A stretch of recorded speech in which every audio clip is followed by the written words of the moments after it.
ating challenge sa dalawang bulinggit. Ang challenge ito ay, yan, tignan natin. Okay, so, ano yun natin ha? At the count of 3, buksan nyo yung plate nyo. Okay, ready? Ready na kayo? 1, 2, 3. Uy! Uy! Uy! Ang bilis naman!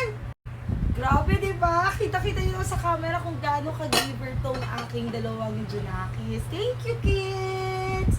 Pwede yun na kainin yung cookies nyo. O, diba si Ethan, hinati niya yung dalawa niya, yung isa niyang cookie. Tapos, ibinigay niya sa akin. Very good! Good job, kids! And si JD, since siya yung nakakuha ng dalawang cookies, ibinigay niya sa akin, shinare niya yung isa. So, thank you. Bait naman ang aking mga boys. God bless, mga anak. So, yun lang.